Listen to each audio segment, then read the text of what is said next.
Eh bien bonjour à tous, aujourd'hui on se retrouve pour un nouveau tutoriel avec SSL sur un cover que je suis en train de produire pour une chanteuse. Donc il y a juste un piano et une voix, je n'ai pas encore la voix, j'ai préparé l'instru, donc je vais commencer à mixer le piano pour que la chanteuse puisse se caler dessus.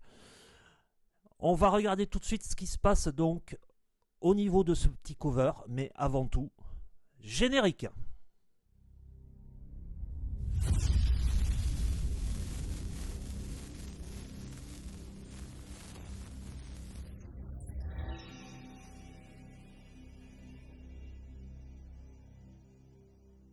Donc on va regarder ce qui se passe un petit peu au niveau de ce cover.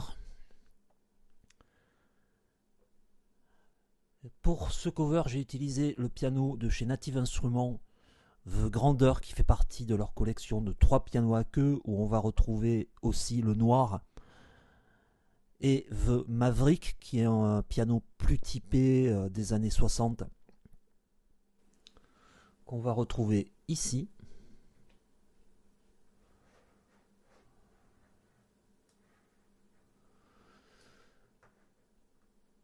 Je suis parti sur la base du Soft Bud Loud.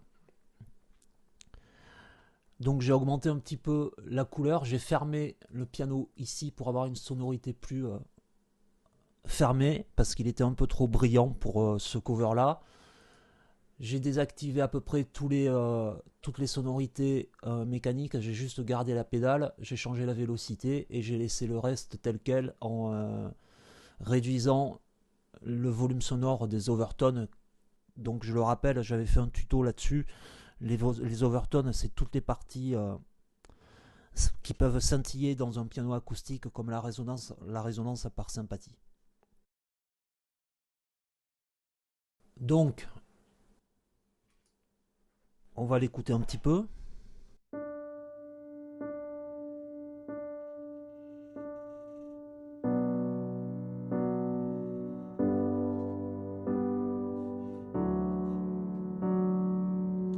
C'est une base de cover assez simple, il n'y a pas de grosses complications au niveau de ce morceau-là.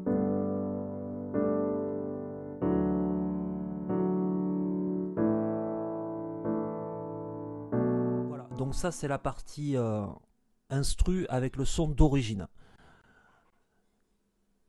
Donc,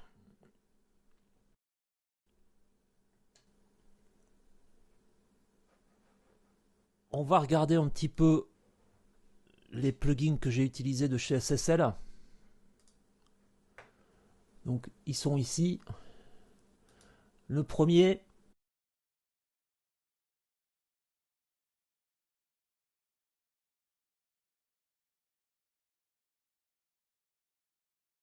ça va être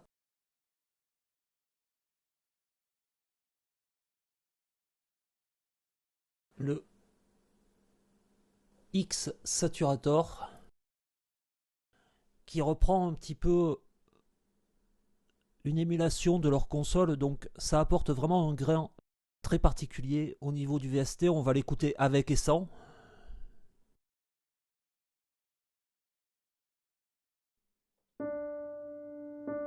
Donc là, il est désactivé.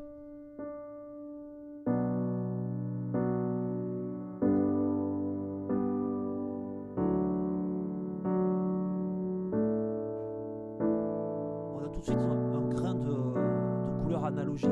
C'est ce qui me plaît beaucoup sur ce soft là. On va réduire le shape ici. On va rajouter un petit peu d'harmonique. On va réduire un peu la profondeur. Donc voilà pour ce premier plugin utilisé. Le deuxième, c'est le Vintage Drive. Donc des fois, on n'a même pas besoin de triquer les réglages. Le gros avantage chez SSL, c'est que vous allez avoir une couleur de son immédiate. Donc là, je mets les réglages à 0, je ne l'avais pas trop touché d'origine. Donc avec et sans.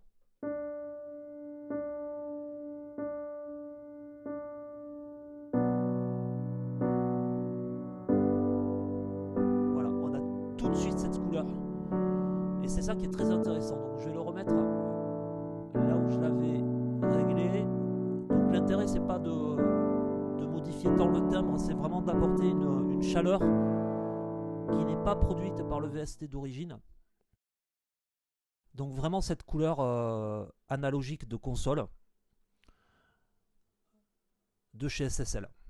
Alors évidemment ça vaut pas les hardware de la série 9000 ou 4000, hein, mais c'est assez efficace je trouve à ce niveau-là. Pour quelqu'un comme moi qui enregistre exclusivement des sonorités VST, ça apporte vraiment une couleur très intéressante à votre mix. Et en plus, c'est assez facile à mixer. Ça, c'est vraiment un gros point fort de toute cette partie plugin de chez SSL. Donc,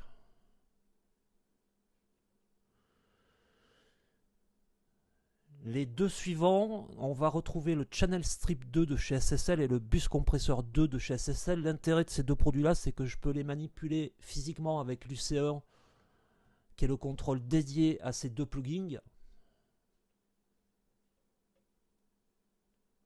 Donc le suivant, pardon, excusez-moi, c'est une coupure de filtre sur l'EQ, le X EQ2, parce que j'avais une résonance à couper autour des 174 et je l'utilise uniquement pour ici en coupure de filtre. C'est le premier EQ que je pose juste après le drive et le saturator. Voilà. Là, je l'ai filtré autour des 35, on peut peut-être le filtrer à 32. Et j'avais cette fréquence-là à 140, autour des 140, qui me gênait un petit peu, donc je l'ai cuté ici. Et un filtre haut que j'ai mis autour des 17.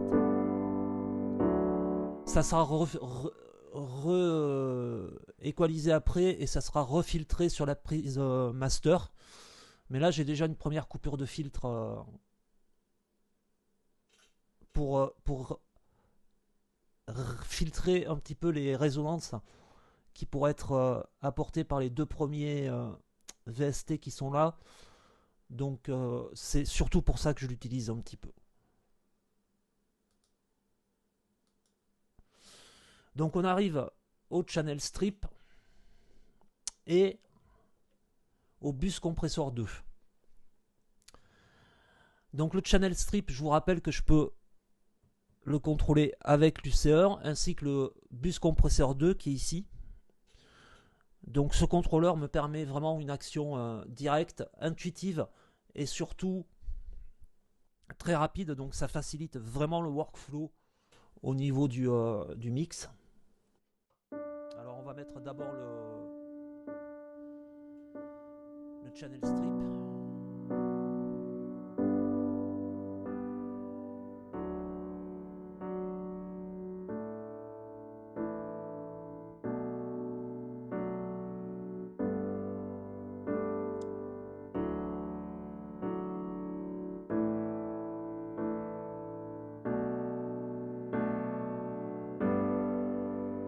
C'est pas la peine de trop le compresser.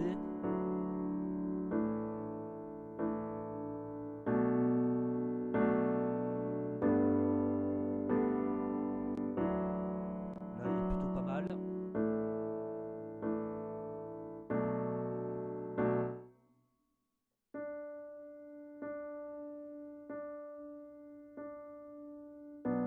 J'ai un niveau qui est un peu faible ici.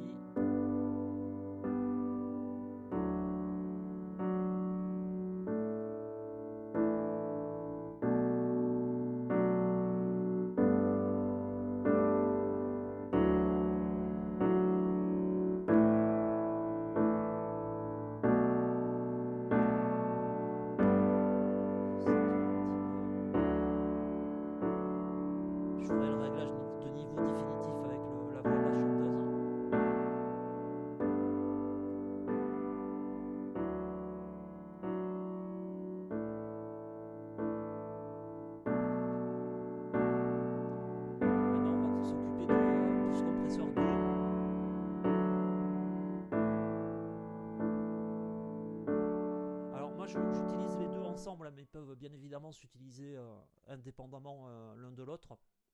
Je les mets souvent en série d'ailleurs, sur quasiment toutes mes tranches.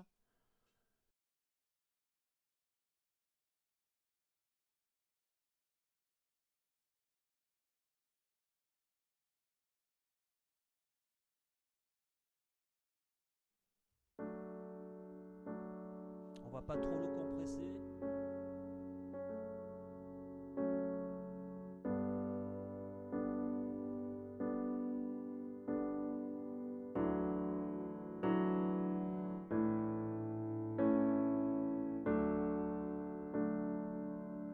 Voilà, ça me paraît pas mal.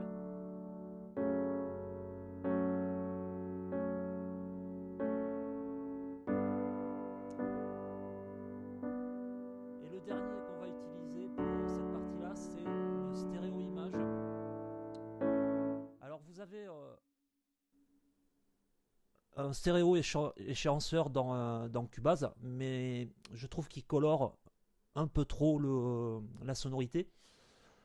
Le gros avantage pour moi de celui-là, c'est qu'il est très transparent et peut-être un petit peu plus efficace que celui de Cubase. Mais ça, c'est une question une question personnelle.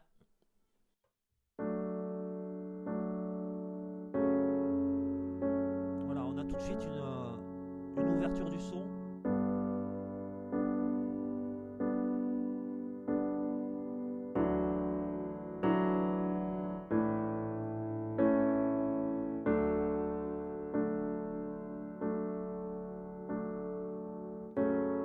Voilà, donc on va écouter avec et sans les inserts.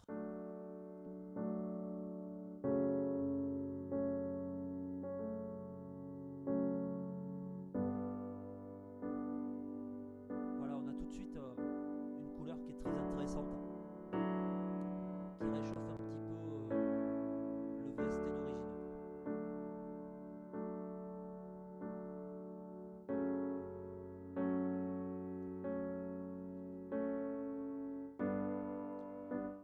Donc je referai une